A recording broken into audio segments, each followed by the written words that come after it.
सोमवार की अष्टमी का मतलब आपको इंदौर की कथा में बताया था।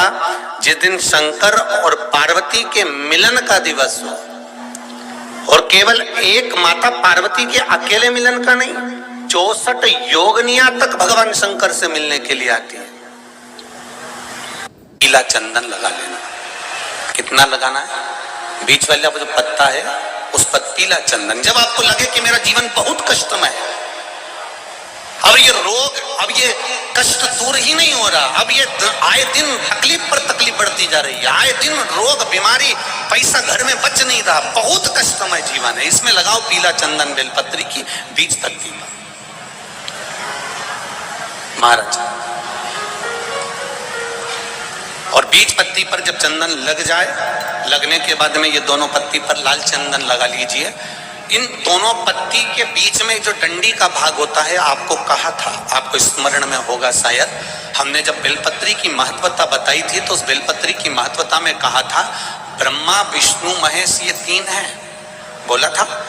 बीच में ये बड़ी पत्ती से लेकर जो दो पत्तियां होती हैं, इनके बीच में जो जगह बचती है, इसमें मां पार्वती के 64 योगनिया, मां पार्वती अपनी पूर्ण सिद्धि के साथ में जितनी भी देवी के स्वरूप हैं, वो माता 64 योगनिया देवी के स्वरूप में यहाँ पर विराजमान होती हैं। दो पत्ती के नीचे से जो डंडी होती है नीचे तक, ये पूरी डंडी में 33 कोटि देवी देवताओं विराजमान होते हैं इस पूरी डंडी के अंदर। तो ये बीच वाली पत्ती है, ये जो बीच वाली पत्ती का जो भाग होता है, इस पत्ती के भाग में शहद का प्रयोग कर कर, यहाँ पीला चंदन, लाल चंदन, लाल चंदन, शहद का प्रयोग कर कर, इसी तरह से पकड़कर ये बेलपत्री की जो डंडी है वो अशुक सुंदरी पर जब आप समर्पित करें तो जहां से जल बहता है उस ओर पर इस पत्ती को चढ़ाकर केवल आपके हृदय की बात कहकर देवाधिदेव महादेव से कोई भी शिव जी का मंत्र, पंचाक्षर नमः शिवाय, षडाक्षर ओम नमः शिवाय, श्री शिवाय नमस्तुभ्यम, या महामृत्युंजय मंत्र, जो शिव का मंत्र हो आपके पास में, उसको बोलते हुए देवाधिदेव महादेव को धीरे धीरे जल की धार चढ़ाना प्रारंभ करो। जल की धार जब पूर्ण होने लगे, उसमें थोड़ा जल बचे, तब अशुक सुंदरी पर जो तुमने बेलपत्र चढ़ाई है वहां उस जलधार को चढ़ा। ये प्रयोग आपको केवल सोमवार की अष्टमी पढ़ने पर ही करना है। कौन से दिन करेंगे? जम के बोलिए जरा। सोमवार की अष्टमी पढ़ने पर यह प्रयोग करें और जल चढ़ाकर बाबा से विनती कर कर उसी बेलपत्र को वापस उठाकर कहीं जलाशय में या किसी पेड़ के नीचे विसर्जन कर दें और एक लोटा जल वहां भी चढ़ा दें। बस निवेदन कर कर आ जाइए, मेरा बाबा 3 माह के अंदर हाथ जरूर पकड़ेगा और आपको दलदल से बाहर निकाल देगा। एक काया के रोग से मुक्त। एक बात और आपसे कहेंगे, उतारिएगा। जिसके शरीर में सफेद चमड़ी पड़ने लगती है, चर्म रोग हो जाता है, या चेहरे पर आंख के पास में पूरा कालापन आ जाता है, उसको हमेशा याद रखना है, लाल चंदन का लेपन पीपल के पत्ते पर करिए। काय पर करना है?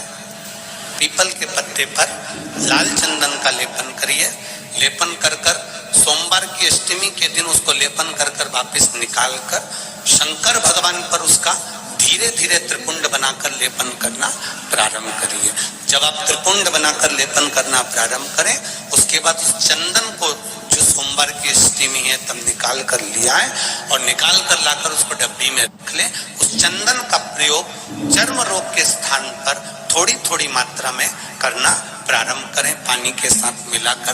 परंतु उस चंदन को केवल 6 से 7 दिन में प्रयोग करिएगा, ज्यादा नहीं।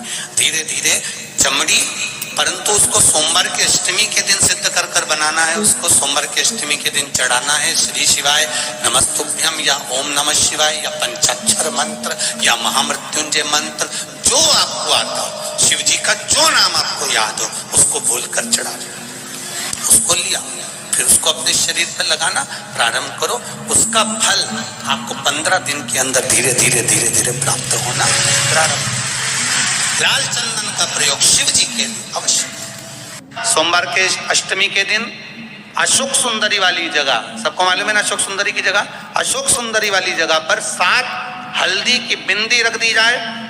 लड़का लड़की जिसका विवाह नहीं हुआ उसका हाथ रख दिया जाए और वही हाथ के छापे पीपल के वृक्ष पर 5 लगा दिए जाए। महाराज 3 महीने में उसका विवाह पक्का हो जाता है। सोमवार की अष्टमी का इतना भाव है, सहज नहीं है। सोमवार की अष्टमी शिव और आद्य शक्ति का मिलन है। सोमवार की अष्टमी भगवान शंकर और पार्वती का मिलन। ऐसी कौन सी कामना है जो शिव पूर्ण नहीं करते? बस आपका विश्वास, आप उस पर भरोसा करना तो पूर्ण करना। पूर्ण भरोसा मतलब छोड़ दिया। पूर्ण भरोसा मतलब शंकर जी के मंदिर में नारियल नहीं फूटता है क्या? नहीं, क्योंकि पूर्ण समर्पित होता है। शिव जी को आधा चावल का दाना भी नहीं चढ़ता, पूर्ण चढ़ाई है। शिव जी को आधा फल नहीं चढ़ता, पूर्ण चढ़ता है। श्रीफल भी चढ़ेगा तो पूर्ण चढ़ेगा। शंकर भगवान के पास में आधे का कोई काम नहीं है, उनको पूर्ण समर्पण चाहिए। आपका पूर्ण समर्पण। बहुत तकलीफ है और नहीं हो रहा काम, बहुत दिनों से लगे हो, नहीं हो रहा, हरा मूंग ले जाओ। मूंग के दाने तो रहते हैं घर में, केवल 31 मूंग के दाने लेकर जाइए, 31 चावल के दाने लेकर जाइए और 31 ही बेलपत्र लेकर जाइए। जिस दिन सोमवार की अष्टमी हो, कौन से दिन? सोमवार की अष्टमी हो, उस दिन शंकर जी के मंदिर में जाओ, 3 चीज लेकर जाओ, मूंग के दाने, चावल, बेलपत्र। चावल जो 31 लेकर गए हो, अपनी कामना कर कर शंकर जी की देहली पर रख दो, चौखट पर, कहीं पर भी एकांत में उसको रख दिया जाए। मूंग के जो दाने लेकर गए हो 31, वो नंदी के पास में, जो नंदी का पांव ऊंचा रहता है उस पांव के पास रख दीजिए। और जो 31 बेलपत्र लेकर गए हो, वो 31 बेलपत्र अशोक सुंदरी वाली जो जगह है, आपको पहले बताया है कथा में, अशोक सुंदरी जी का स्थान